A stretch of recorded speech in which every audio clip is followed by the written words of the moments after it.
Yes, okay fine. आज हम लोग जो बात करने वाले हैं 2020 एथिक्स पे मेंस, और उसका पहला ही क्वेश्चन देखते हैं। ठीक है, ये तुम पढ़ोगे तो आएगा, एक कॉमन बुद्धि लगना चाहिए तुम लोग, एक बहुत कॉमन जनरल एप्लीकेशन। देखते हैं, पहला क्वेश्चन पढ़ते हैं, सभी लोग ध्यान से देखो इस चीज को। Discuss the role of ethics and values in enhancing the following three major components of comprehensive national power. That is, उसे बताते हैं please. Yes, such as human capital, soft power, that is a culture and policy, and social harmony. तो question क्या कहा जा रहा है कि एथिक्स का जो रोल है, वैल्यूज है, स्पेशली तीन जो important elements for the comprehensive national power, यानी पूरा भारत को जो असर पड़े, पूरा कंट्री को जो असर पड़े, समझ रहे हो ना। इसका एथिक्स में क्या रोल है, इसका वैल्यूज से क्या रोल है, क्योंकि बहुत जरूरी है ना एथिक्स और वैल्यूज होना in order to develop three component, that is human capital. Human capital को आज इस क्लास में बहुत बार चर्चा हुआ है कि नहीं। ह्यूमन कैपिटल क्या होता है? सेकेंड वन सॉफ्ट पावर, है ना, हमारे जो एम्बेसडर बनते हैं, सॉफ्ट पावर बात होता है नहीं होता क्लास में, सॉफ्ट पावर, जैसे culture and policy, and third one is social harmony. तो बताओ तुम लोग एथिक्स और वैल्यूज का क्या रोल है ये तीन कंपोनेंट को उजागर करने में, तीन कंपोनेंट को आगे बढ़ाने में। हम क्या डिस्कस कर रहे हैं एथिक्स पेपर 2020 का मेंस, ताकि जो यूट्यूब पे बहुत डिसलाइक करोगे देख लेना। हाँ चलो बताना जरा हमको, कोई समझ में आ रहा है?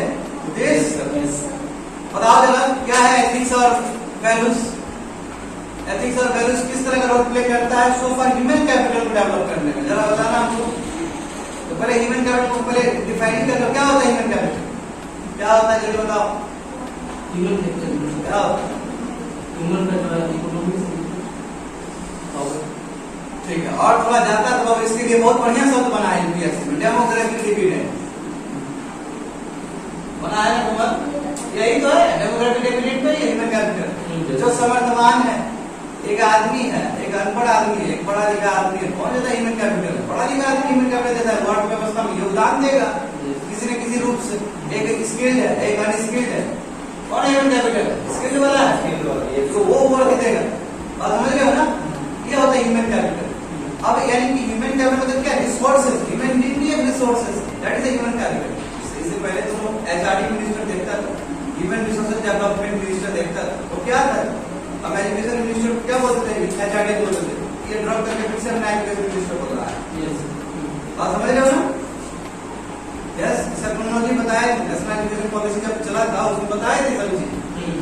अब हमको ये बताओ ह्यूमन कैपिटल यानी कि ह्यूमन रिसोर्स, इसमें एथिक्स का और वैल्यूज का क्या रोल रहेगा इसको आगे बढ़ाने के लिए? तो बताओ दोनों से कोई बताओ, पहले बताओ। सर एथिक्स अगर रहेगा तो वो कुछ भी करेगा तो डिसाइड कर पाएगा ये सही है या गलत, रॉन्ग और राइट को चूज करता है। अगर हम ये करेंगे तो ये सही होता है, उससे ह्यूमन कैपिटल और अच्छा हो जाएगा। वो सर वो हमेशा ध्यान रखेगा कि हम जो वर्क करेंगे सर वो हमारी सोसाइटी को क्षति ना पहुंचे, हमारे एनवायरमेंट उसमें कोई क्षति ना पहुंचे। अपने डेवलपमेंट को देखते हुए डेवलपमेंट बढ़ाने के क्रम में हम दोनों चीज को ध्यान में रखते हुए काम करेंगे। और जो फंडामेंटल राइट्स को किसी को फंडामेंटल राइट्स वायलेंस ना करें। ठीक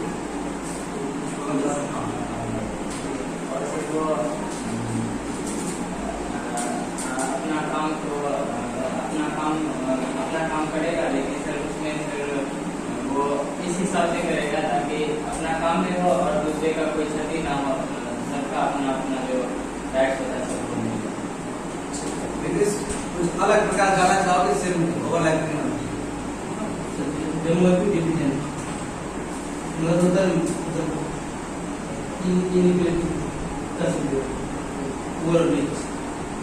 तो ये जब एथिक्स रहेगा तो हम सबको सब साथ मिल सकते हैं। थोड़ा अलग से बोलना होगा ना तुम लोग को। हाँ बोलो। Character building very good. Human capital character building में बहुत हेल्प करेगा। वैल्यू तो बताएगी तुम लोग को, कैसे थॉट थिंकिंग कैसे थॉट में बसता है, थॉट कैसे तुम्हारा कैरेक्टर में बनता है और फिर कैसे हैबिट में कन्वर्ट होता है। एक लाइन कंफ्यूज दिए थे बोलते बोलते वैल्यूज तो वही है, वैल्यू तो पढ़े नहीं, सेकंड चैप्टर है, बात समझ रहे हो ना? Yes sir. और एथिक्स में non violence ethics and non violence. इसके देखो यहाँ पे तुमको एक बात समझना होगा, मूर्ख बच्चे लोग पहले एक बात सुनो, स्किल्ड और अनस्किल्ड। अरे भाई एक कैंडिडेट भी स्किल्ड होता है, एक जो साइबर थ्रेट क्राइम करता है वो बहुत स्किल्ड होता है, वो गवर्नमेंट के एजेंसी से भी ज्यादा जानता है, तभी तो इतना बड़ा तुम्हारा बना दे रहा है। एक बिटकॉइन वाला जो ऑपरेटर होता है वो और ज्यादा जान रहा है, और उसके पास एथिक्स और वैल्यूज की कमी के वजह से दिक्कत होता है, और इसलिए against the comprehensive national plan चला जाता है। बात समझ लो? Yes sir. यानी कि हम क्या कर रहे हैं, स्किल्ड वाला वर्कर में, स्किल्ड वाले जो डेमोग्राफिक डिविडेंड है उसमें हम वैल्यूज और एथिक्स डाल के क्या कर रहे हैं, उसको लिमिट कर रहे हैं ताकि इंटीग्रिटी और सॉवरेनिटी ऑफ द कंट्री क्या अगेंस्ट नहीं जाए। क्योंकि देखो यहाँ पे क्या बोला है, कॉम्प्रिहेंसिव नेशनल पावर बोला जा रहा है, तो कॉम्प्रिहेंसिव नेशनल पावर बोला जा रहा है तो हम इंटीग्रिटी और सॉवरेनिटी ऑफ कंट्री से जोड़ने का प्रयास करेंगे कि नहीं करेंगे? यस। बात समझ गए हो ना? समझ में आ गया है जी? ऐसा नहीं कुछ भी बोल रहे हैं। ह्यूमन कैपिटल कैसे बढ़ेगा? ह्यूमन कैपिटल को इंक्रीज करेगा और जो पॉजिटिव चीज सिखाएगा, और सिखाएगा कि एथिक्स के डायमेंशन पे कुछ चलना है। जब एथिक्स के डायमेंशन पे या मोरल वैल्यूज के डायमेंशन पे चलना है, स्पष्ट what is good what is bad, yes है ना? इक्वालिटी पूरी तरीके से तय है, सिंपैथी पूरी तरीके से तय है, टॉलरेंस वैल्यू पूरी तरीके से तय है, एम्पैथी पूरी तरीके से तय है, केयर तय है, कंपैशन तय है, करेक्ट परमिशन तय है, डेडिकेशन टू वर्क तय है। ये सब वैल्यूज है, ये सब उसको क्या करेगा, अपने पाथ में उसको आगे बढ़ने के लिए देगा without harming the national pride of India. Yes. Soft power बहुत अच्छा, सॉफ्ट पावर हमेशा क्लास में बात होता है, हमारे जो भारत का है, हमने सॉफ्ट पावर से वर्ल्ड जीता है। यस। तो किसी को शक नहीं होना चाहिए। ये बताओ कि तुम्हारा सॉफ्ट पावर जो एक इम्पोर्टेंट तुम्हारा कॉम्प्रिहेंसिव नेशनल पावर का एक एलिमेंट, उसको एथिक्स और वैल्यूज किस तरह प्रभावित कर सकता है? Soft power. और सॉफ्ट पावर में भी मेंशन कर दिया culture and policy. Culture and policy ये दोनों को तोड़ के बताना होगा। यस। बताओ कि तो ये सर सॉफ्ट पावर जैसे कि कल्चर और पॉलिसी जो है सर, ये बहुत हेल्प करता है हमारे जो हमारे नेशनल कॉम्प्रिहेंसिव नेशनल पावर में। जैसे कि हम देखे थे बहुत सारे ऐसा पेंडेमिक डिजीज आया था हमारी कंट्री में, बहुत सारे ऐसे डेवलप कंट्री थे जो वैक्सीन नहीं दिए थे, जो लोग थे under develop country, developing country जैसे अफ्रीकन कंट्री नेपाल हो गया, तो हमारा कंट्री जो है उसको प्रोवाइड किया वैक्सीन सॉफ्ट पावर से। हमारे बुद्धा है कल्चर, जो हमारा बुद्धिज्म है, हमारा जो कल्चर है सर, उससे हमारा जो पूरा एशियन कंट्री को से जो हमारा नेशनल पावर को दिखाता है सर। और सर हमारा जो ये जो पॉलिसी है सर, कि हमारा जो कंट्री पीस में बिलीव करता है, हमारा पीस पॉलिसी है। हमारा ना ही हम किसी के पहले हम किसी को पहले अटैक नहीं करते, ये हमारा पॉलिसी है सर, पीस पॉलिसी। अगर कोई हम पे अटैक करेगा उसके बाद हम कुछ करेंगे, उसके अगेंस्ट एक्शन लेंगे। ये हमारा पीस पॉलिसी है जो हमारे कॉम्प्रिहेंसिव नेशनल पावर को बढ़ाता है। और सर बहुत अच्छा ये जो नो फर्स्ट स्ट्राइक पॉलिसी जो भारत का है, जो मिलिट्री में यूज करते हैं, कोई पॉलिसी आया कि नहीं है? मास्टर पॉलिसी भी सकते हैं, या फिर जो भी हमारा सार्क एरिया में ब्रिक्स स्टेट में कभी भी कुछ दिक्कत होता है तो हम पहले मेंबर रहते हैं उसको वो करने के लिए। जैसे नेपाल में 2015 में इतना बड़ा त्रासदी आया, अर्थक्वेक आया, तो पहला इंडिया ही था जो जाके पहुंच के ह्यूमैनिटेरियन असिस्टेंस किया। जब बे ऑफ बंगाल में इतना बड़ा सुनामी आया, इंडिया ही था जाके हेल्प किया था। यस सर, बस ये हमारा पॉलिसी है। ये सॉफ्ट पावर है कि नहीं? हम बिना कुछ सोचे समझे जाके हेल्प कर देते हैं। तो ये वैल्यूज और एथिक्स कैसे बढ़ता है? बिल्कुल सॉफ्ट पावर में बुद्ध सबसे बेस्ट एग्जांपल है। उससे बढ़िया एग्जांपल हो ही नहीं सकता है। इसलिए नहीं हो सकता है कि जो बुद्ध का जो फ्लोरिशमेंट है वो कनेक्ट किया, वर्ड को कनेक्ट किया। इसे आप कनेक्ट किया तो ऑटोमेटिकली कनेक्ट हो गया होता, लोग उधर चले गए। तो सॉफ्ट पावर में कल्चर हमारा बुद्धा है। दूसरा देखो कल्चर में हम कहें कि बॉलीवुड है हमारा। यस बॉलीवुड में हमारा जो मनोज कुमार का जो मूवी दिखाया जाता था पहले, मनोज कुमार प्रिंस जहाँ की मैं वही का गाता हूँ, भारत का रहने वाला वही का गाता हूँ। इससे इंडिया का जो हमारा जो पॉजिटिव पॉइंट हो जाएगा। जैसे हमने बात किया था, हमने इस भी बात किया था मदर इंडिया, मदर इंडिया जो मूवी है, हमने इंडियन कल्चर को दिखाया, हमने राजा हरिश्चंद्र को दिखाया है। राजा हरिश्चंद्र से एक प्रेरणा जाता है, कल्चर है वो हमारा।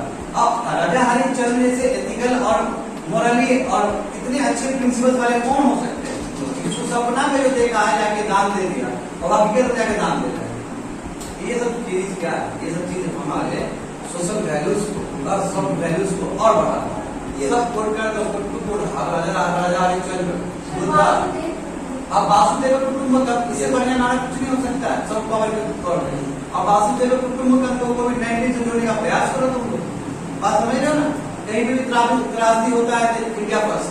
यस ये हो गया। पॉलिसी से भी तुम वही नो फर्स्ट स्ट्राइक पॉलिसी। ये सर इंडिया जो टेरिटरी एक्सपेंशन पे ध्यान नहीं देता। हाँ, इंडिया टेरिटरी एक्सपेंशन स्टेटस को मेंटेन करता है, सही बात है। और इतना ही नहीं, कल्चरल एफिनिटी गजब है इंडिया का, एशिया में पूरा कनेक्ट। ऐसे एक ही बात करो, हमारे हीरो सब कितने पूछ जाते हैं। हमारे हीरो सब आसियान कंट्री बहुत फेमस है, आमिर खान बहुत फेमस है सिंगापुर में, इंडोनेशिया में, सलमान खान बहुत फेमस है, शाहरुख खान सऊदी अरब में बहुत ज्यादा फेमस है। क्या है कल्चर? क्या ये कल्चर है? कल्चर हमारा दिखा रहा है कि नहीं? बड़ी पॉप ला के लोग जापान में गाना बज रहा है, क्या है? कल्चर है, सॉफ्ट पावर है। Holi, Diwali, colour of light, colour of क्या है? हाँ, फेस्टिवल ऑफ कलर, क्या है? सॉफ्ट पावर है। हमें तो क्या मजा लगता है लोग।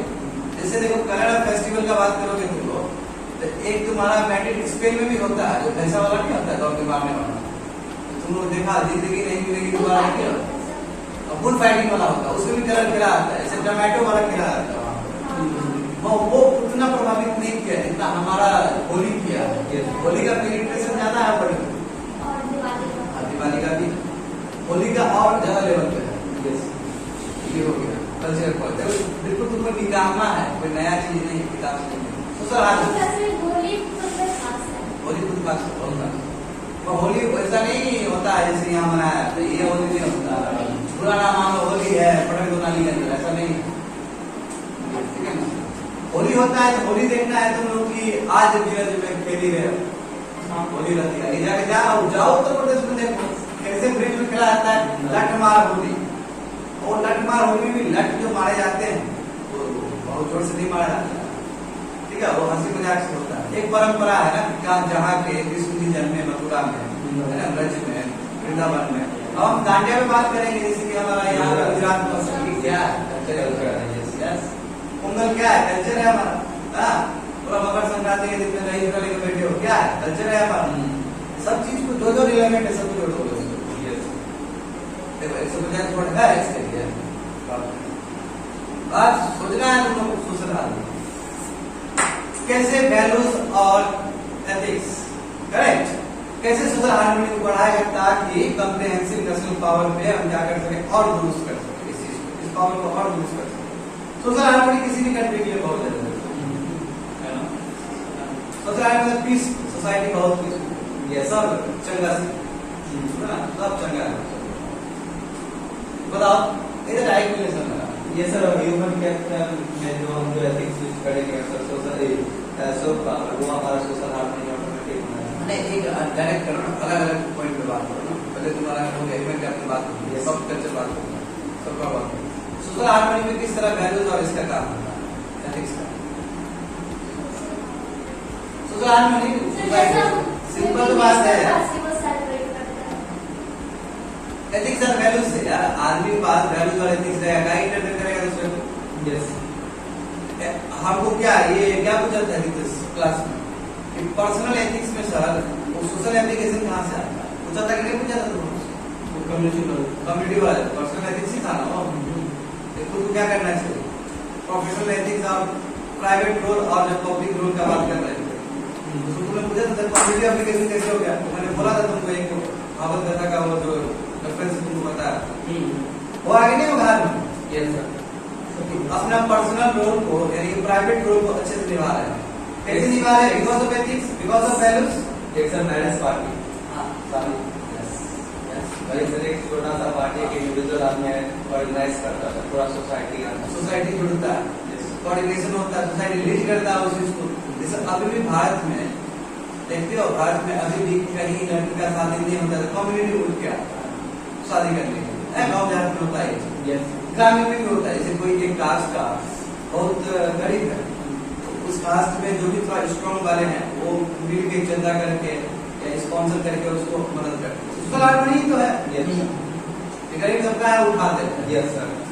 अब कैसे आएगी एथिक्स आया ना कि हमारे कम्युनिटी अच्छे होने चाहिए, गरीब नहीं होना चाहिए, सोशल हार्मनी है। जैसे कोई गरीब है ठंडी में बहुत वो हो रहा है, तो हमारा मॉरल वैल्यूज एथिकल इतना स्ट्रॉन्ग है कि घर का जो भी ब्लैंकेट है पुराना ब्लैंकेट भी हम जाकर दे रहे हैं। यस क्या है मॉरल वैल्यूज है, एथिकल वैल्यूज है। ऐसे सोशल हार्मनी बढ़ा कि नहीं बढ़ा? और जब सोशल हार्मनी बढ़ेगा तो कंट्री बहुत प्रोस्पर करेगा। क्यों? क्योंकि कंट्री को प्रोस्पर करने के लिए लॉ एंड ऑर्डर होना बहुत जरूरी है। Yes sir. किसी कंट्री में किसी जगह पे यदि लॉ एंड ऑर्डर वायलेट हुआ, दंगा फसाद हुआ, तो वहाँ एफबीआई जो भी चीज आता है वो रात उड़ जाएगा। दिल्ली का तुमको ने एग्जाम्पल देखा ही था, बात समझ रहे हो?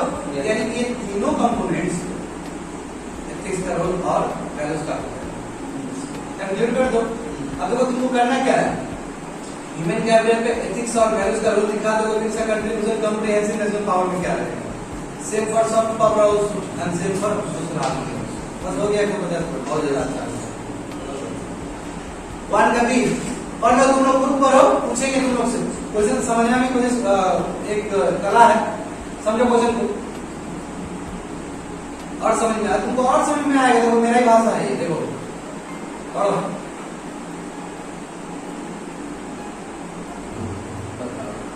हर समय गधा लोग को बोला जाता है,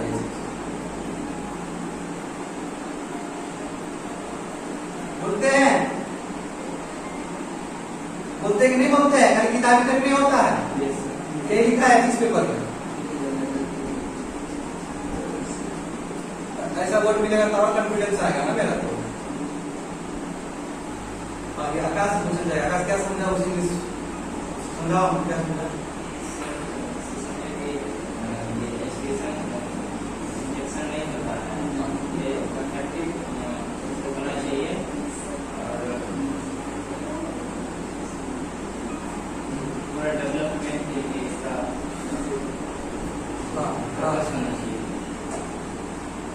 चलो ठीक है, ठीक है, आप पास में हो। हाँ नीतीश तुम अच्छे से बता दो ये क्या एजुकेशन सिर्फ बोला इंजेक्शन नहीं है, मतलब एक नॉर्मल वे नहीं है, उसका वे हो गया। ये जो है ये ह्यूमन का मतलब बढ़ाने के लिए एथिकल मतलब लाइफ में कैसे चलना है, क्या करना है, समझ अंडरस्टैंडिंग प्रोसेस, थॉट प्रोसेस, ये सब डेवलप। ये आंसर मैं तो क्वेश्चन समझाऊं क्या? यही मैं क्वेश्चन बोल रहा हूँ। अच्छा, education is not an injection, simple है, इंजेक्शन नहीं है, उतारे उसके अंदर डाल दिए एक, ये क्या है? ये इंजेक्शन नहीं है, ऑल राउंड डेवलपमेंट होना चाहिए इंडिविजुअल का। ये यानी किताबें तक ज्ञान नहीं है उसको, बात समझा? इसका मतलब ये है जो वीडियो कॉल से बोल रहे हैं, किताबें तक ज्ञान नहीं है, उसको ऑल राउंड इंडिविजुअल का जो हर एक चीज जो फ्रेंड्स होना चाहिए, समझ रहे हैं ना? हर एक चीज, स्किल, बोलने का तरीका, sympathy, empathy, moral values, ethical values सब उसके अंदर होना चाहिए। इतना ही नहीं, सोशल ट्रांसफॉर्मेशन होना चाहिए। पढ़े लिखे आदमी उठते हैं तो क्या होता है, सोसाइटी को ट्रांसफॉर्म करते हैं कि नहीं मानते? बाबा अम्बेडकर देख लो, है ना? श्यामा प्रसाद मुखर्जी देख लो, दीनदयाल उपाध्याय देख लो, बेस्ट एग्जांपल है। दीनदयाल उपाध्याय भी बहुत बड़ा एग्जांपल है। बोला examine the new education policy 2020 in light of the above statement.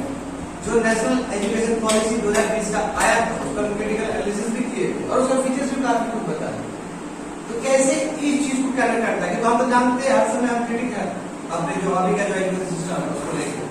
ये ऑलराउंड डेवलपमेंट नहीं होना चाहता। हम तुमको बोलते ही है कि तुम जो पढ़ रहा है तुम कुछ किया ही नहीं जिंदगी भर, किताबें तक पढ़ा, किताबें तक बात रहा, उसको कैसे उतारोगे नहीं ताकि तुम्हारा ऑलराउंड डेवलपमेंट हो और उससे सोसाइटी का डेवलपमेंट हो, सोसाइटी का डेवलपमेंट हो, नेशन का डेवलपमेंट हो। ये चीज को कैसे ध्यान में रखा गया नेशनल एजुकेशन पॉलिसी में, बताओ जरा। उसके लिए तुमको नेशनल एजुकेशन पॉलिसी जानना होगा और आई होप हमको लगता है कि तुम लोग जानते हो, ऐसा हमको लगता है।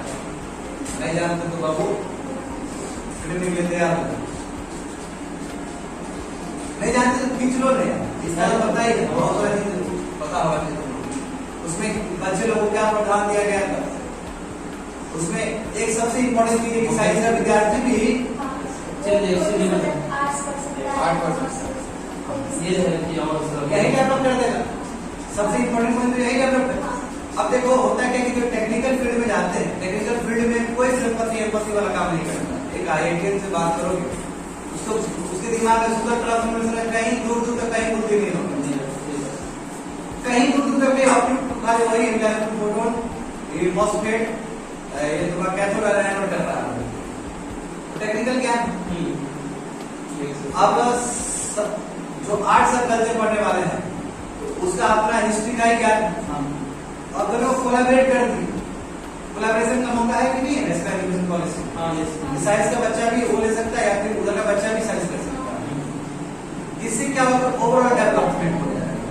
क्यों ना हो, आज जैसे कि अब देखो तुम लोगों में कोई टेक्निकल नहीं पढ़ा, जैसे कि हम खुद टेक्निकल पढ़े, हम खुद बीटेक किए हुए। अब टेक्निकल पढ़े तो हमको टेक्निकल का भी ज्ञान हो गया, हमको सी प्रोग्रामिंग का भी ज्ञान है, हमको जावा का भी ज्ञान है, हमको ये पाइथन का सब ज्ञान है, तभी तो हम पूछते हैं।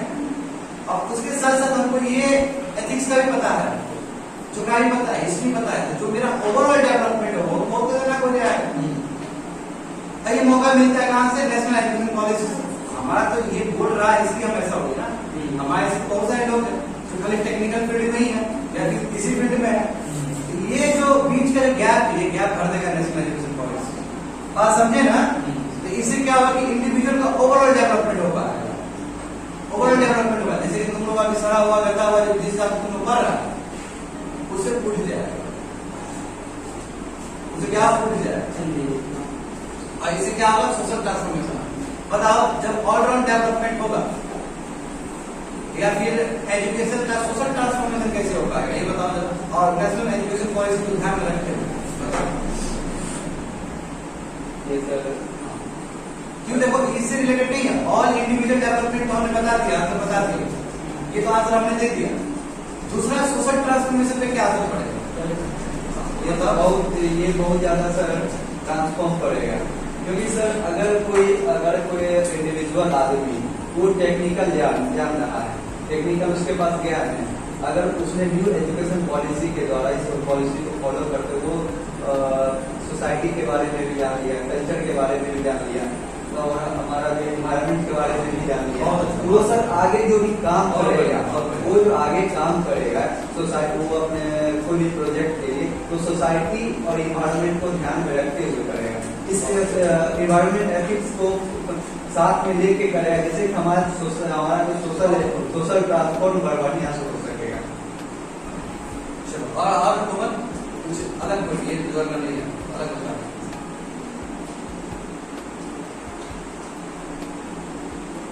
अच्छा बोलो, क्यों? क्योंकि इन्वायरमेंटल एथिक्स आ जाएगा तो कोई काम करने से पहले हम इन्वायरमेंट के बारे में सोचेंगे। सोशल ट्रांसफॉर्मेशन में इन्वायरमेंट नहीं आएगा, यस सर, ह्यूमन क्रांति हो जाएगा, इन्वायरमेंट बर्बाद हो जाएगा। क्योंकि अभी देख रहे हो, बताओ अभी तुमको आना था, मानसून अभी आना था, अभी कितना टाइम हो रहा है, अभी कितना हो रहा है, देखो आज 25 हो रहा है, तो अब कायदे से अभी मानसून आना चाहिए था, मानसून बाबू आके तुम्हारे ऊपर बरसा के चल दिया, फिर आएगा। अब बोलो क्या बोलो। इससे सर ये भी ना इफेक्ट पड़ता है, जैसे कोई स्टूडेंट पूरे पास वो आउट हुआ है, कोई अदर जैसे कॉमर्शियल वाला और उसको साइंस में इंटरेस्ट है सर, अब वो अपना वैसे पहले का मतलब था, इससे पहले जो एजुकेशन सिस्टम था वो पढ़ाई का छोड़ के कुछ काम करने लगता था नॉर्मल, लेकिन अब वो फोकस कर पाएगा उस सेक्टर में और अपना जो है ज्यादा डेवलप कर पाएगा अपने। सही सही है। और बोलो जल्दी से। सोशल ट्रांसफॉर्मेशन में किस तरह रोल प्ले करेगा अभी का नेशनल एजुकेशन में था, जैसे कि इंग्लिश हिंदी कंपलसरी पढ़ना ही पड़ना है, और अभी ऐसा आ गया कि वर्नाकुलर लैंग्वेज भी आ गया, तो आप अपने रीजनल लैंग्वेज में पढ़ सकते हो ताकि आप अपने सोसाइटी को ज़्यादा से ज़्यादा कनेक्ट कर पाओ। यस। तुम बोलो, ये कोई तुम बोलो, तुम्हें क्या बोलो, हड़बड़ी में क्या हड़बड़ी में दिखता है, बोलो समझ नहीं आ रहा, प्रेशर में रहता है क्या तुम्हारा मुंह से इतना कूल रहता है, हम भी बहुत कूल रहते हैं, बड़ा प्रेशर में रहता है इनका। नया है, कुछ नया बोलो ना। सोशल ट्रांसफॉर्मेशन कैसे होगा? होगा, मतलब ये सोशल ट्रांसफॉर्मेशन तो होगा ही। ऐसे भी एजुकेशन में सही है मिलता है तो ये अरे चलो ये छोड़ दो, तुम कैसे सोशल ट्रांसफॉर्मेशन करेगा? मान लो तुम्हारे अंदर एजुकेशन मिला और नेशनल एजुकेशन पॉलिसी के हिसाब से होगा। और तो मिलेगा तो सर हम लोग की बात इफेक्ट करेगा, हम लोग सही करेंगे दूसरे को इंस्पायर करेगा। कैसे करेगा? तुम अपना ब्लूप्रिंट बताओ। जैसे तुमको नेशनल एजुकेशन पॉलिसी का स्वाद मिला, तुम इंडिविजुअल पहले तुम बताओ कि इंडिविजुअल ऑलराउंड डेवलपमेंट क्या करोगे और एक ये और एक सोशल ट्रांसफॉर्मेशन कैसे होगा? दोनों का आंसर दो। यस सर, मतलब मेरा बैकग्राउंड साइंस से लेकिन आगे करने के बाद मेरे को कल्चर में इंटरेस्ट है। हाँ, ये भी हम कर रहे हैं और साथ साथ कल्चर का भी पढ़ रहे हैं।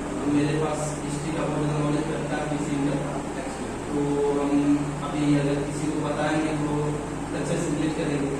ये और ज़्यादा सब मेरा ट्रेडिशन पहले रखा था वो और ज़्यादा इंस्पायर करेगा सबको भी और सब एक साथ चले मेरे साथ। तो तुमने ऑलराउंड डेवलपमेंट क्या है? मेरा जो बैकग्राउंड था हम उससे हट के नया चीज देखे और उसके बारे में बहुत कुछ जाना कल्चर से रिलेटेड क्या हिस्ट्री था, सबका क्या कंट्रीब्यूशन जानना ही ओवरऑल डेवलपमेंट होता है क्या? मतलब सर अपने अंदर लाए। हाँ, उसके बाद फिर उसको इम्प्लीमेंट करेंगे। हाँ, तो तुम्हारे अंदर क्या आया, क्या इम्प्लीमेंट हुआ या फिर ऐसा क्या चीज है तुम्हारे अंदर? जैसे कि मतलब मेरा थोड़ा कि ट्रेडिशनल चीज में बहुत ज्यादा मन लग गया।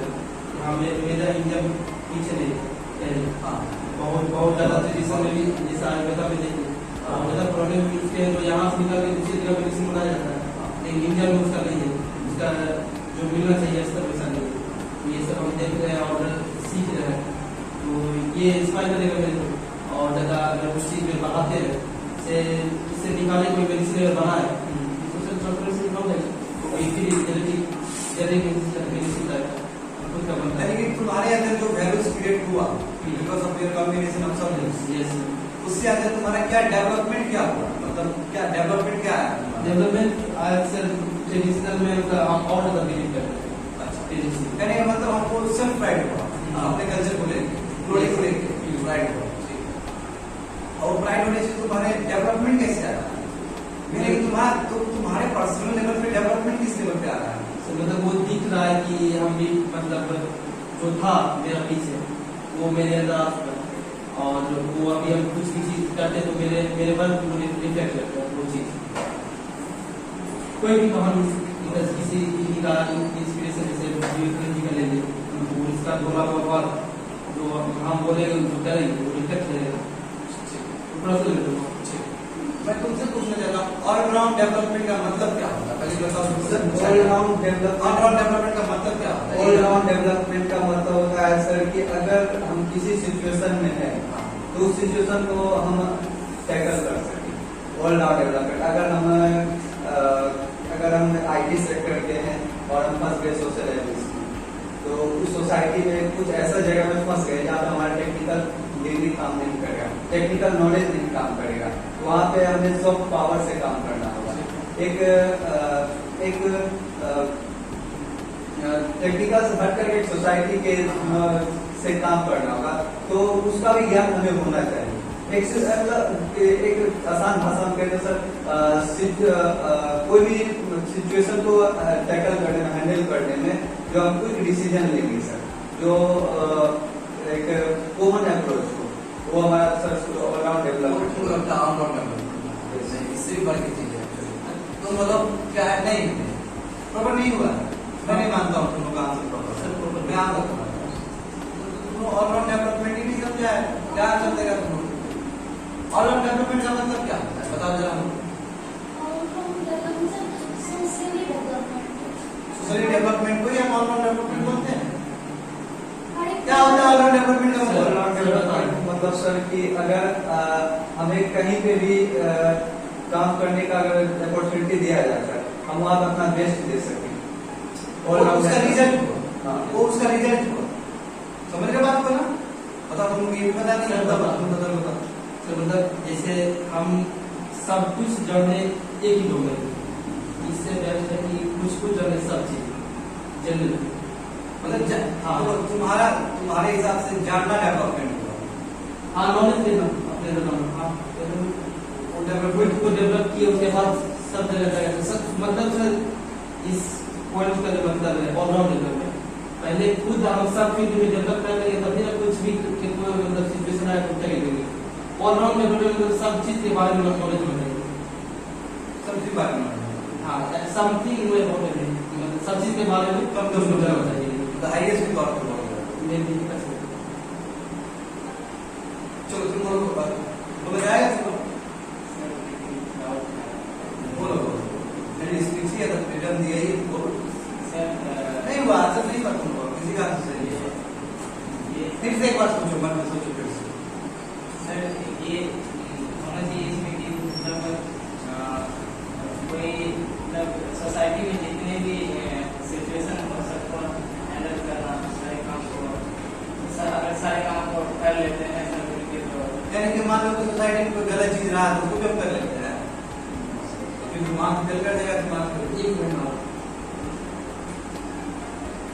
क्या कोई कैसा पकड़े तुम्हारा सर सबका साथ सबका विश्वास डेवलपमेंट ये भी डेवलपमेंट इसका रिजल्ट होगा इसका रिजल्ट होगा बताओ तो और ब्रांड डेवलपमेंट में से दो भी इंडिविजुअल डेवलपमेंट कर रहा है वही तो जो देखो सिंपल सी बात तुमने दिया आंसर दिया है तुम लोग एप्लीकेशन दे रहे हो ऑलराउंड डेवलपमेंट होगा तो क्या होगा मगर मेरा सवाल है कि ऑलराउंड डेवलपमेंट क्या है तुम लोग रिजल्ट बता रहे हो जैसे कि ऑलराउंड डेवलपमेंट होगा तो जाहिर सी बात है हम कहीं पे भी जाएंगे हम और सिचुएशन बेस हम कर लेंगे टैकल कर लेंगे चीजों को सर हम जो बोले सब चीज मतलब कुछ कुछ जरा सा ये भी तो नहीं नहीं देखो ऐसा पॉसिबल नहीं है हम भले ही सिविल सर्विस के एंगल से देखते कि हमने सब कुछ जाना हमने सब कुछ नहीं जाना पृथ्वी में बहुत कुछ है हमने कहा आज कल्चर जाना कहाँ जाना हम सब नहीं जानते अच्छा ऐसा होता है सर मतलब जो इम्पोर्टेंट है सोसाइटी के लिए हाँ अब आया ना तुम वो जानना मतलब हो गया वहाँ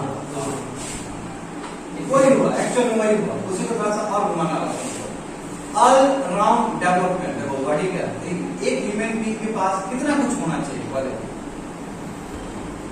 एक ह्यूमन बीइंग के पास कितना क्वालिटी होना चाहिए ताकि वो क्या हो एक समृद्ध बने मतलब क्या टैकलिंग कर पाए वो क्वालिटी आएगा कैसे एजुकेशन से आएगा जैसे एग्जांपल देखो सिंपल एग्जांपल है हमने हर समय सोशल एजुकेशन को लागू कर रहा है ये ऑलराउंड डेवलपमेंट का एक एलिमेंट है कि नहीं एक दूसरा हमने ये भी बोला कि एजुकेशन को ठीक कर दो अपने आप स्टेट ठीक हो जाएगा ये ऑलराउंड डेवलपमेंट है बात समझे सही है अब और having said that professional ethics होने के बाद भी हमारे अंदर सिंपैथी भी हमारे अंदर कंपैशन भी ये भी ऑलराउंड डेवलपमेंट हुआ कि नहीं हम पैसा कमा रहे हैं हम पैसा कमा रहे हैं हमको कमाना भी है आर्टिकल 19 भी है लाइवलीहुड भी है सब चीज है एट द सेम टाइम ये भी हमारा नोशन है कि जो गरीब बच्चा है उसका उसको हमने फ्री में पढ़ा दिया ऑलराउंड डेवलपमेंट हुआ कि नहीं ऑलराउंड डेवलपमेंट मतलब क्या है कि हम इस तरह डेवलप कर रहे हैं अपने आप ताकि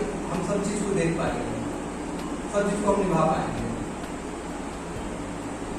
हमारा जो इम्प्लीमेंटेशन वाला जो चीज होने वाला है वो मतलब वो मैक्सिमम चीज को सॉल्व करता है तो ऑलराउंड डेवलपमेंट स्किल डेवलपमेंट भी एक डेवलपमेंट है इसके अंदर का हमको बोलने आ रहा है हमको समझने आ रहा है हमको बात करने आ रहा है हमको पढ़ने आ रहा है हमको पढ़ाने आ रहा है हम मोटिवेटर है हम लिसनर है हम पॉलिटिकली अवेयर है हम सोशली अवेयर है हम इकोनॉमिकली अवेयर है हम इंटरनेशनली अवेयर है हम इस जगह से अवेयर है हम हिस्टोरिकली अवेयर है यही तो ऑलराउंड डेवलपमेंट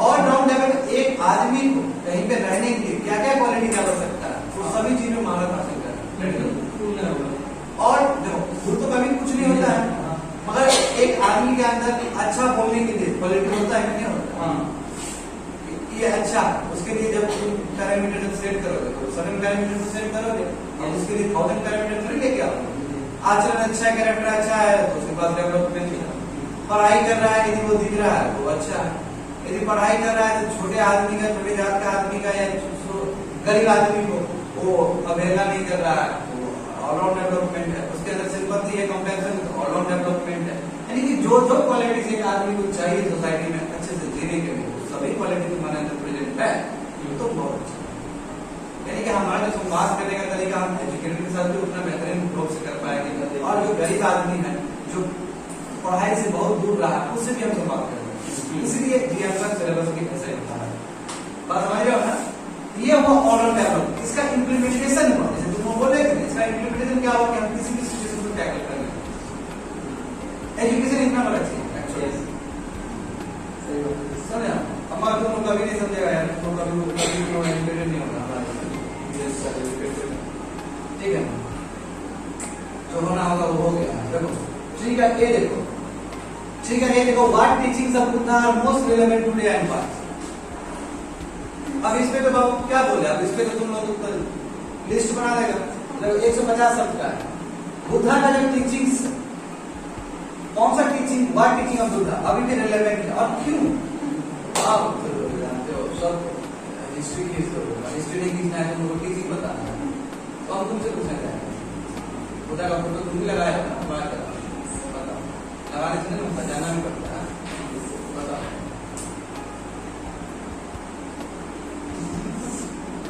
हाँ ना, बुद्धिज्म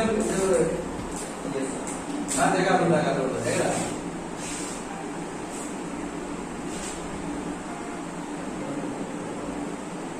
बुद्धा ये सर ये टीचिंग्स बोलना। हाँ पीस सर, पीस और सैक्रिफाइसेस, मतलब हम अगर हम चाहें तो अगर सोसाइटी को रिफॉर्म करना चाहें तो हम सबको सेटिस्फाई करके रिफॉर्म कर सकते हैं, सबको सैक्रिफाइस करते हैं। हाँ, जैसे कि सर बुद्धा एक बहुत बड़े प्रिंस थे, उन्होंने एक सोसाइटी को रिफॉर्म करने के लिए सारा चीज छोड़ दिया, एक सोसाइटी को रिफॉर्म करने के लिए, एक पीस के लिए।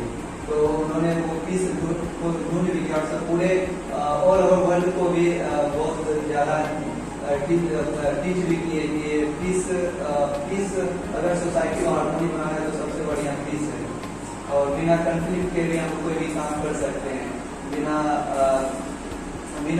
वार के भी हम कोई भी काम कर सकते हैं। इन्होंने पूरा एग्जाम्पल भी दिए थे, मुंगली मार डाकू को, उनको किसी को सुधारना है तो जरूरी नहीं कि उसको मारा ही जाए, उससे संवाद करके, उनसे बात करके एक प्रॉपर डिस्कशन के से भी हम कोई भी मामला को सुलझा सकते हैं।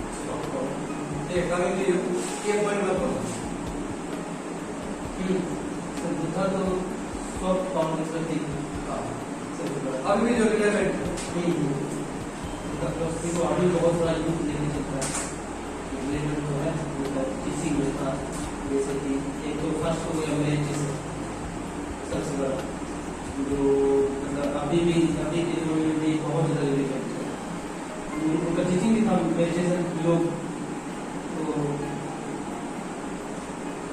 और ये मेडिटेशन जो है इसका तो बहुत ज़्यादा बेनिफिट भी है, वो फिजिकल और मेंटल दोनों का एबिलिटी बनाता है। और सर और उनका हाँ बहुत सारा।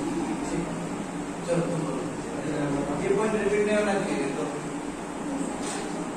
सर बुद्धा का जो फोर नोबल पद था, the origin of truth, the origin of suffering, the origin of truth of suffering, the origin of cessation of suffering और the path of cessation of suffering. जैसे कि आजकल देखते हैं कि एक कंट्री दूसरे कंट्री से लड़ रही है, एक कंट्री दूसरे कंट्री पे टेररिज्म अटैक हो रहा है, हर एक कंट्री का अपना अपना प्रॉब्लम है, पेंडेमिक आ रहा है जैसे इबोला, कोविड-19, इससे बहुत सारे लोग सफर कर रहे हैं, मिलियंस ऑफ पीपल अपना लाइफ सैक्रिफाइस कर रहे हैं। हर एक कंट्री का अपना प्रॉब्लम, वो लोग पॉवर्टी सोशली इकोनॉमिक क्राइसिस में है। और देखा जाए तो यहाँ फैमिली में भी बहुत ज़्यादा प्रॉब्लम्स होते हैं। फादर सन अपने फादर का हत्या कर देता है बिकॉज ऑफ लैंड। तो ये सबसे बचने के इस टाइम बुद्धा का जो टीचिंग है काम आता है नॉन वायलेंस, और ये सबको कम करने का वो बुद्धा का एफर्ट करते हैं, right thought, right speech, right meditation, right conduct, right livelihood, ये सब हम लोग अपना के बोलना चाहेगा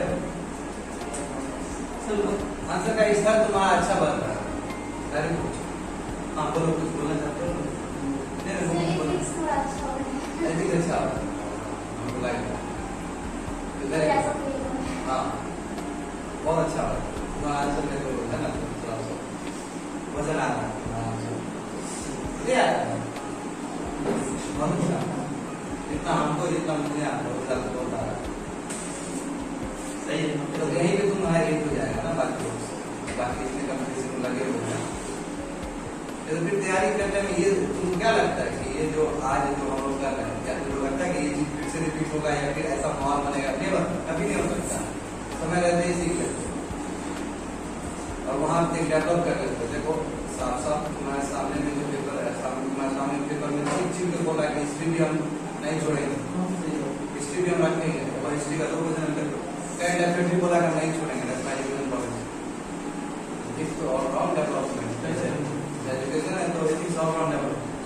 यस सर, मैं को हाँ तुम्हारा आंसर बहुत अच्छा है। सर ये जो था सोशल डेवलपमेंट है, तो न्यू एजुकेशन पॉलिसी है जिससे हम साइंस बैकग्राउंड के हम ह्यूमैनिटीज पढ़ेंगे, तो उसमें मतलब हिस्ट्री पढ़ेंगे, वैदिक एज के बारे में पढ़ेंगे। तो वहाँ पे वैदिक एज में है कि सोशल मोबिलाइजेशन है, तो हम यहाँ पे सोशल डेवलपमेंट कर सकते हैं। पीपल को यहाँ बता सकते हैं कि क्योंकि लोग वेद के हिसाब से चलते हैं, तो बता सकते हैं वेद में ऐसा था, लोग एक कास्ट के दूसरे कास्ट में मैरिज करते थे, एक कास्ट के लोग दूसरे कास्ट से अच्छे से रहते थे, तो ये सब बता दें। क्योंकि आजकल अगर इंटर कास्ट मैरिज हो जाता है तो बहुत सारे तो इसी टाइप का डेवलपमेंट।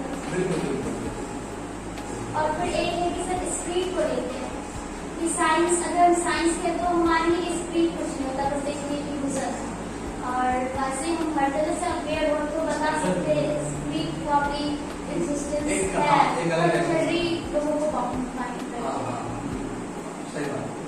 कुल देवता होता ही है, कुल देवता जिसको पूजा हुआ एड्रेस होता ही है ना? एड्रेस सब चीजें रहता भी है, है ठीक है ना? क्योंकि हमारा जो एनर्जी बहुत बड़ा है, बहुत ज्यादा एनर्जी सोर्स है ना, है ना? अच्छा आदमी रहेगा तो वो जनरेशन को प्रेरणा देगा।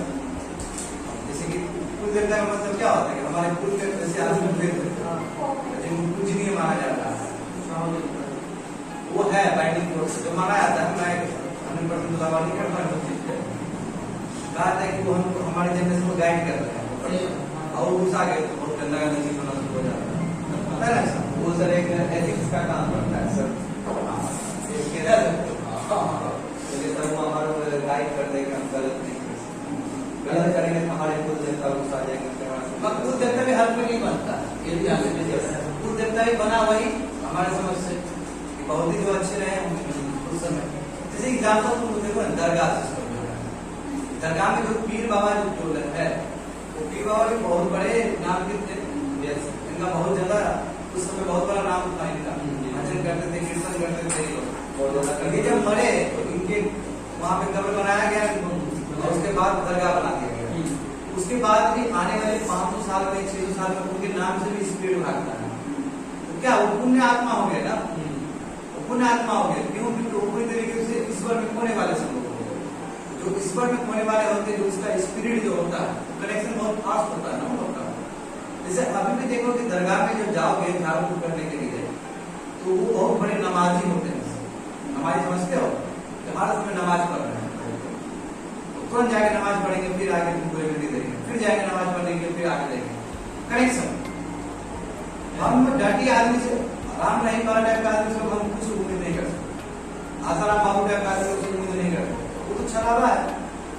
और जो रियल, जो अंतरात्मा से उतरा है, और जो रियल है उसका बाबू हार्ट बहुत रियल है, बहुत ही क्या साफ प्योर। हाँ, अपना ले आया तुम्हारा, तुम कभी कुछ देवता नहीं बनेगा। ठीक है, अभी देखो जरा this will be the last question.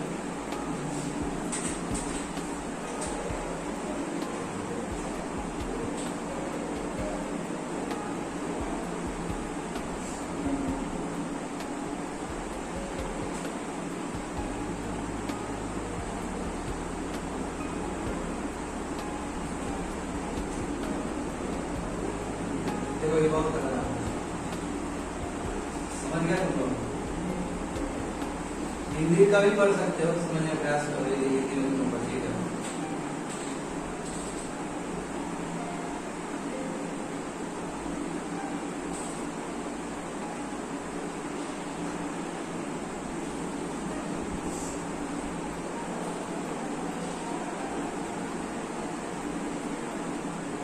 Tough Hindi है ना,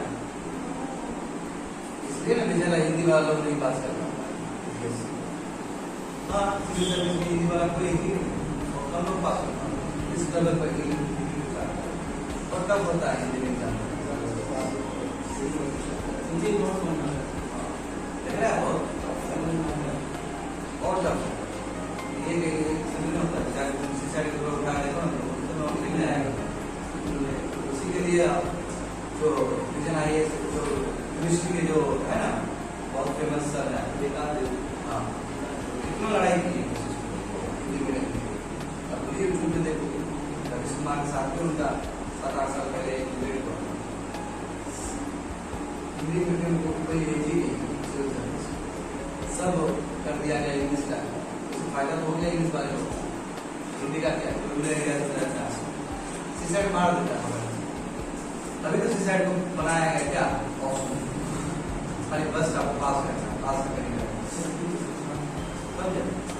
बहुत नुकसान। उसके बाद भी पास भी नहीं कर पाता है, टफ है ना, जाके देखो ना बहुत टफ है हिंदी के हिसाब से। अच्छा, समझ में आया तुम लोग क्वेश्चन? यस बताओ जरा, मान जाएंगे तुम क्वेश्चन सॉल्व करो, माने वाला शक्ति की इच्छा, मतलब जो चाह वही करना, ये हो सकती है। ये है, लेकिन इसको जो है ये मतलब ये बहुत ज्यादा रेडिकल है किसी चीज के, और लेकिन इसको गाइड किया जा सकता है, मतलब रोका जा सकता है इस चीज से, रैशनैलिटी और प्रिंसिपल और नॉलेजिबिलिटी। हम मतलब अपना जो पावर है उसको कंट्रोल कर सकते हैं इस चीज से, गाइडेड बाय रैशनैलिटी और इसका तो बहुत ज्यादा इम्पोर्टेंट रोल है बिजनेस सिलेक्शन का, बहुत ज्यादा। समझ में आया तुमको सर? इसका आपने बहुत अच्छा बात कर दिया, समझ में आया तुम लोग को? यस क्या बोला गया कुमार, बताओ जरा आंसर। देखो इसमें है ना, जैसे कि मान लो मैं पढ़ के समझा रहा हूं, the will to power exist, जब बहुत पावरफुल बनना, इच्छा तो है, चाइना में इच्छा हुआ कि नहीं हुआ, इतना बड़ा निकल गया, कल भी आएगा, अभी बारे में बताया, तो उसके लिए फिर बैक काउंटर करने के लिए आ गया। The will to power exists, but it can be tamed. इसको लगाम लगाया जा सकता है, टेम मतलब क्या, स्टॉप करना, लगाम लगाना, and be guided, और इसको एक दिशा दिया जा सकता है by rationality and principle of morality। आपका moral duty है, आपको यही करना होगा। आप ऐसा नहीं कि आपका पावर आपको पावर का वो नशा चढ़ गया तो ये नहीं पूरा वर्ल्ड ही आप खत्म कर दो, दूसरे कंट्री को ही तबाह कर दो, no you can't do it. और ये चीज इंटरनेशनल रिलेशनशिप में बताना है, मतलब ये सही बात है। तो कंट्री चाहेगा, जैसे कि चाइना का बेस्ट एग्जांपल यहाँ पे ठीक है, यस सर, ईरान का भी बहुत है, हाँ, इसमें यूएस जो है लगाम लगाकर एक सैंक्शन लगाकर, हाँ, पूरी पूरा इंटरनेशनल रिलेशन ही है। Yes sir, The will to power exists, China का बेस्ट एग्जांपल है ना, क्योंकि चाइना बहुत पावरफुल है, but it can be tamed, but इसको रोका जाना है कैसे? अब यदि हम प्रिंसिपल ऑफ मॉरलिटी का बात करें, जैसे कि मान लो कि वर्ल्ड में इंटेलेक्चुअल प्रॉपर्टी राइट्स, ये मॉरलिटी है। यस सर, क्यों? पेटेंट राइट्स होना चाहिए, मॉरलिटी भी करेक्ट है। जो मेहनत किया, इतना $1 बिलियन इन्वेस्ट किया, उसको अधिकार है अपना सामान पे वो करने का, क्लेम करने का, तो मॉरलिटी हुआ। और चाइना क्या कर रहा है, टेक्नोलॉजी ट्रांसफर कर ले रहा है, टेक्नोलॉजी को चुरा ले रहा है। तो हम इंटेलेक्चुअल प्रॉपर्टी राइट्स का एक बहुत बड़ा मॉरल ड्यूटी लेके आए, और कहीं ना कहीं वर्ल्ड को रोका कि नहीं रोका कि आप टेक्नोलॉजी ट्रांसफर नहीं कर सकते हो, आप टेक्नोलॉजी को चुरा नहीं सकते हो। तो हमने लगाम लगा दिया, कितने लगा दिया पावर। जैसे अभी टेक्नोलॉजी, जितने भी कंट्री टेक्नोलॉजी के लिए अवेयर है, वो कंट्री सबसे आगे। इसराइल एग्जाम्पल देख लो, है कि नहीं? चाइना का एग्जाम्पल देख लो, यूके देख लो, तुम यूनाइटेड स्टेट्स ऑफ अमेरिका देख लो, सब आगे है। तो ये चीज इंटरनेशनल रिलेशन के तौर पे बताना है, एक तुमने चाइना का बता दिया। और बताओ, जैसे कि WTO का बेस्ट एग्जांपल, WTO में सर्टेन गाइडलाइंस कि आप ट्रेड के लिए क्या कर सकते हो। जैसे कि मान लो कि लिवरेज वाटर ज्यादा दिया जाता है कि डेवलपिंग कंट्री, वो यूज कर सकता है। FDI सर, ये मॉरलिटी है, क्योंकि इन लोग का समझो बात, क्योंकि ये लोग उतने डेवलप नहीं हुए, हम उसको थोड़ा सा लिबर्टी देते हैं। आप इसको ज्यादा पावर है कि आपके मार्केट को एक्सेस कर सकते हैं। मॉडलिटी हुआ WTO का, वाटर लिवरेज वाला। इससे क्या हुआ कि जो डेवलप कंट्री का जो सोच है कि हम पूरा दबदबा मार देंगे, क्योंकि डेवलप कंट्री चाहे तो डेवलपिंग कंट्री का हालत खराब हो जाएगा, मार्केट पूरा बंद कर ले, डेवलप कर ले, तो डेवलपिंग कंट्री कुछ नहीं कर सकता। तो यहाँ पे एक म्यूचुअल कॉन्सेंसस है कि नहीं, ये सो फार WTO प्लेटफॉर्म इज कंसर्न, ये हो गया, यानी कि हमने WTO का जैसे एग्रीकल्चरल सब्सिडी हुआ, जैसे चाइना को पूरा आरोप करता है कि अब चाइना मैन्युफैक्चरिंग हब हो गया, उसमें भी सेकेंडरी एक्टिविटी में भी वो प्राइमरी में होना चाहता है। जब प्राइमरी में होना चाहता है तो क्या एग्रीकल्चर सब्सिडी खुद दे रहा है स्टेट से, यूनाइटेड स्टेट्स ऑफ अमेरिका भी देता है बहुत ज्यादा, वो एम्पर बक्स लगा के जब सब्सिडी दे रहे हैं वहाँ इनोवेशन के नाम पे दे रहे हैं, और इंडिया सब्सिडी देता है इनोवेशन के नाम पे नहीं, क्या इनोवेशन उतना होता ही नहीं यहाँ पे, हम फार्मर्स को हेल्प करने के लिए देते हैं, और यही बात बच जाता है WTO में, वो जानते हैं बहुत सारा जितना भी चीज जान रहे हो वही इंटरनेशनल रिलेशन की खींचना है हमको। जैसे एग्जांपल देखो टेररिज्म के लिए होता है, अब देखो टेररिज्म क्या है, अब टेररिज्म कितना फैलता है, एक कंट्री दूसरा, जैसे फ्रांस पे अटैक हो गया, टेरिस पे अटैक हुआ, बहुत जगह अटैक हुआ, जैसे कि यूएस का बहुत सारा अटैक हुआ, यूएस में ट्विन टावर वाला अटैक हुआ, हमारे भारत में मुंबई ब्लास्ट हुआ, ठीक है। अब एक मोरल ड्यूटी नहीं रहता, अब इससे क्या हुआ कि एक कंट्री टू दूसरा कंट्री समझौता है कि भाई जैसे हमने नेमो साइन किया है, देखो सिंपल बात है, हमने कोनकासा साइन किया है, हम ऑस्ट्रेलिया के साथ भी उस तरह का एग्रीमेंट साइन करें, क्यों, ताकि एक कंट्री का जो इच्छा है कि इंडियन ओशन में हम पूरा दबा के मार देंगे और पूरा इंडियन ओशन को घेर लेंगे, उसको रोकने के लिए हम दूसरा लेके आएंगे, क्या है काउंटर करने के लिए, बिल्कुल। और समझ रहे हो ये पूरा इंटरनेशनल रिलेशन को रख देना है, लिख देना है, यस, अरे ये नहीं तो जितना नहीं एडिटोरियल पढ़ रहा है उसको बाबू थोड़ा एथिकली उतार के लिखना है। और बताओ कुछ नया एक्स्ट्रा पॉइंट बताना चाहोगे तुम लोग? यस सर, बीआरआई के ले लो ना, बीआरआई सबसे बेस्ट एग्जांपल, बीआरआई काउंटर करने के लिए जी सर आ रहे हैं, क्यों, क्योंकि बीआरआई एजेंट को छोड़ दिए, तो ये तो 104 कंट्री तक इसका सीमा है, 120 country, more than 100 countries, more than 100 countries इसका इन्फ्लुएंस, यानी कि ये पावर जो एग्जिस्ट और इसका तुम्हारा जो पैसा का जो तुम्हारा यान तुम्हारा का यूज है वो भी इसका फ्रेंड्स हो रहा है, ईरान के साथ जैसा आपका डील हो रहा है,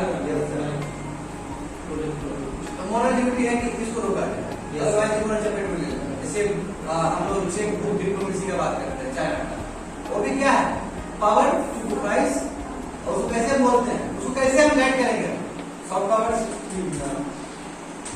या ऊपर, जैसे एग्जांपल देखो, जैसे कि तुम्हारा ये बार-बार एग्जांपल इंटरनेशनल रिलेशन को बहुत ज्यादा पढ़ा है, हम बहुत ज्यादा रिसर्च किए इंटरनेशनल रिलेशन, श्रीलंका पे जो ऊपर में जो अत्याचार हुआ वहां पे यूनाइटेड नेशन में वोट होता है कि नहीं होता, उसको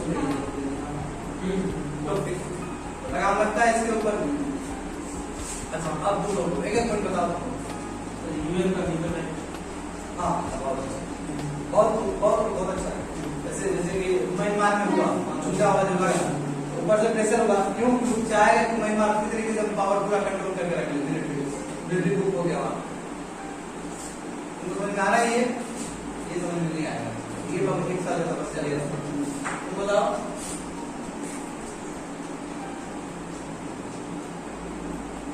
तो इंटरनेशनल रिलेशन अच्छी तो ना इतना तो कवर किए, तो इजराइल का एग्जांपल ले लो, टू स्टेट नेशन थ्योरी का ले लो एग्जांपल, ये नहीं ले सकते हो, कौन सा नेपाल के साथ रोटी और बेटी का एग्रीमेंट तो बता, तो विल टू पावर एग्जिस्ट, जैसे कि मान लो कि चाइना उसको ऐसे कर रहा है, चाइना जैसे कि नेपाल को अपने कब्जे में लाना चाहता है, पूरा इंडियन ओशन का जो भी नेबरिंग स्टेट्स है उसको भी अपने अंदर रखना चाहता है, तो उसको पीछे करने के लिए हम क्या करते हैं, वो हम प्रिंसिपल ऑफ मॉरल ड्यूटी से हम उसको काउंटर कर सकते हैं।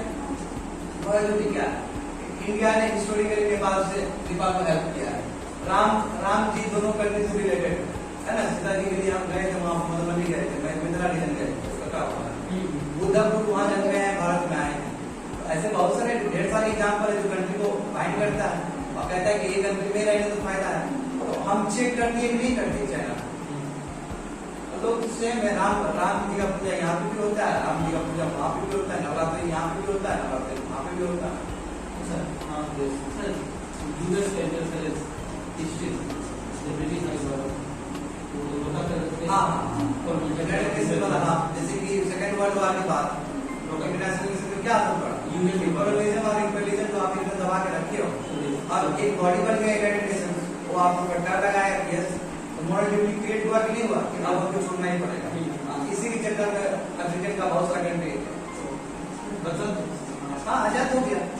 बाद आजाद होने के बाद वो अपनी डिक्टेटरशिप में चला गया, मैक्सिमम कंट्री डिक्टेटरशिप में चला गया। हाँ वही हुआ कि नहीं हुआ? बात समझे ना? तो यानी कि इंटरनेशनल जो रिलेशंस उसमें बोलने के लिए बहुत जानते हैं दुनिया के बारे में, दुनिया में क्या चल रहा है। और चिली में क्या चल रहा है बताओ। चलिएगा तो पहले से बड़ा है बहुत ज्यादा जेडीपी हॉर्टिकल्चर ये इसी में बेसिकली ये election ABC lithium ion triangle battery बोल दिया एबीसी। और जब बताते उधर वाला जो वहां माल वाला ऊपर वाला जो है जगह हाँ ट्रायंगल सीरीज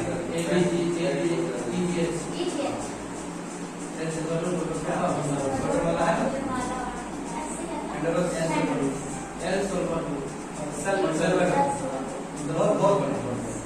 तो ये सब याद करना होगा। पनामा किस लिए आया था उसका इंटरनेशनल पूछिए। पनामा किस कॉन्टेक्स्ट में आया था?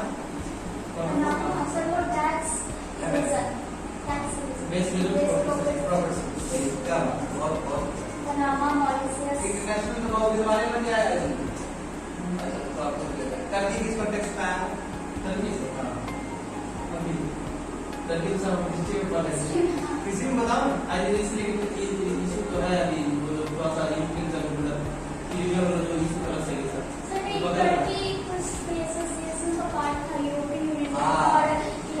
नाटो का फोर्थ होने के बाद भी यूनाइटेड स्टेट्स ऑफ अमेरिका लगा दिया सैंक्शंस के ऊपर। क्यों?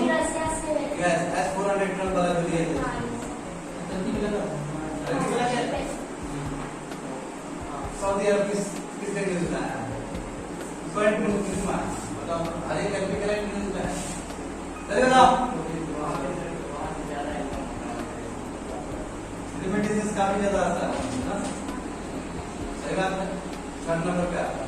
पहला कौन? सऊदी अरब ये पहले सेकंड यूएस है। सर और सऊदी अरबिया का इकोनॉमी ऑयल पे डिपेंडेंट था, तो उसको डाइवर्सिफाई कर दिया। टूरिज्म पे होटल कुछ खलीफा यार कुछ खलीफा टूरिज्म बड़ा रेगिस्तान को तुमने कन्वर्ट कर दिया। कितना पूरा रेगिस्तान ऊपर देखो तो उधर और तो पेरीफेरल एरिया से रेगिस्तान पूरा तो बिजनेस नहीं पैसा है तो क्या कर सकता है ना?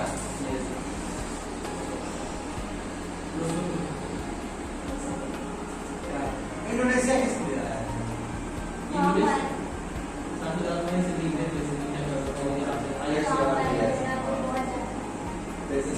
पप्पा न्यू गिनी